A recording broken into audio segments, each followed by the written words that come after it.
In this blood typing lab, we are going to determine the blood types of 4 patient samples. So we've got sample 1, sample 2, sample 3, sample 4.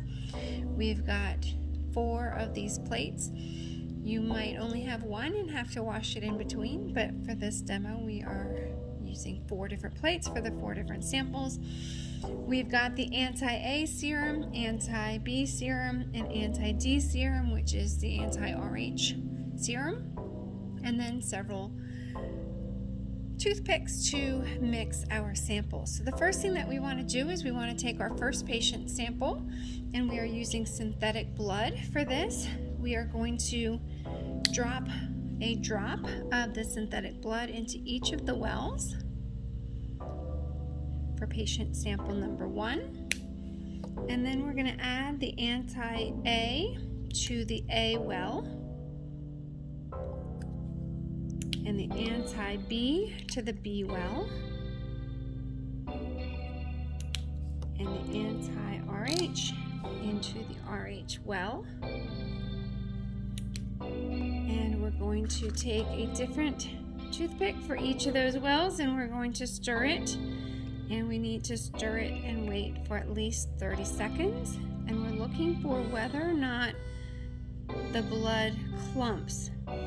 So we've got our different antigens on our blood, and if we put the antibodies for those antigens together with our blood, it's going to clump.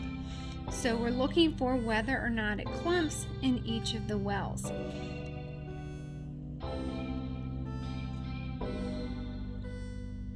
And so that's what we're going to be recording in our data table, is whether it clumps or doesn't clump. And then we discard our toothpicks because we don't want to cross-contaminate. So here we're going to record whether we see clumping or not. And so in our A well, we're definitely seeing clumping there. In our B well, there's no clumping. And in our RH well, there is clumping.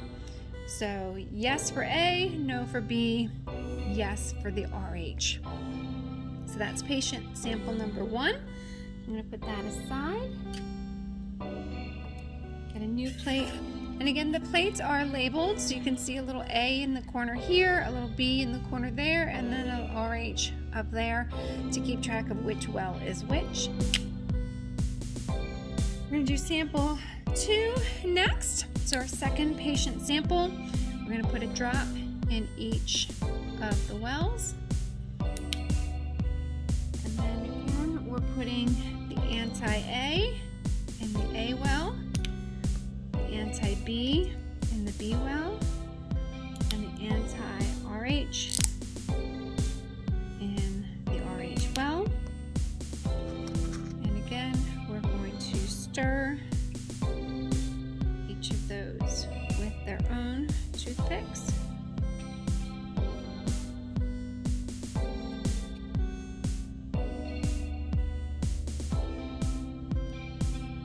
Stir it for at least 30 seconds.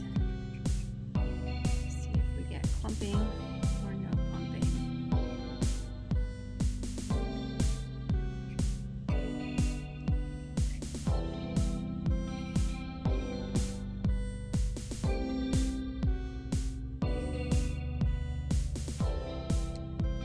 Discard our toothpicks again.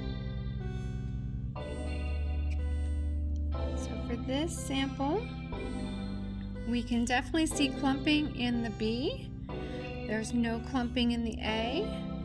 It might be a little bit hard to see, but there is some clumping in that RH. Oh, there we can see it much better. Definitely clumping in that RH as well. So we've got no for the A, yes for the B, and yes for the RH for patient 2. Patient 3.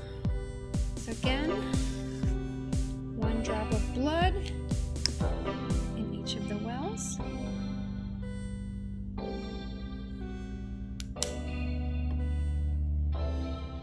Anti-A in A well, anti-B in the B well,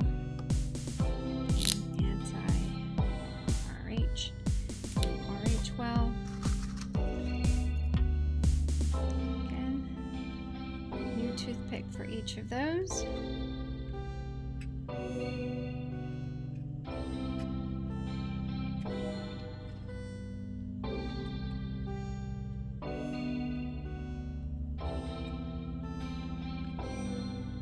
To stir it for about 30 seconds.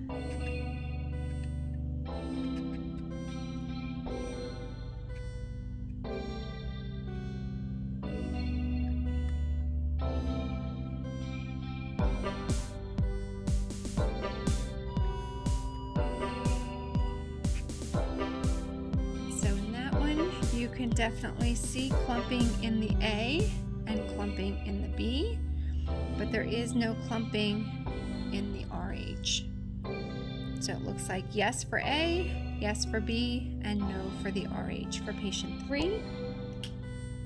And then let's do patient 4. Again, 1 drop in each well. Anti-A, anti-B, anti-RH.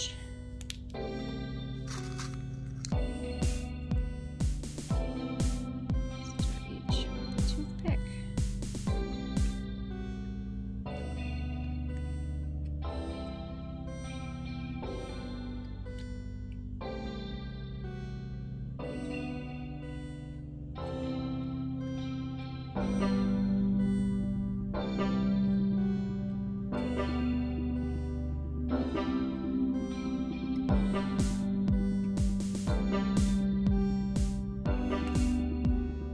Definitely clumping in that RH.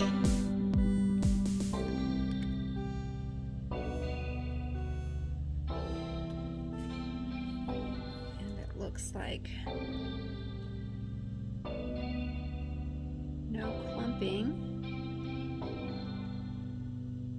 in the A or the B. So I would say no for the A, no for the B, and yes for the RH.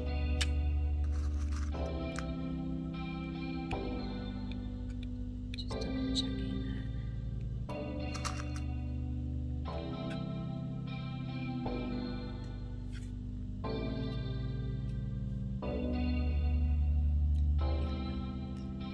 So no A, no B, yes RH.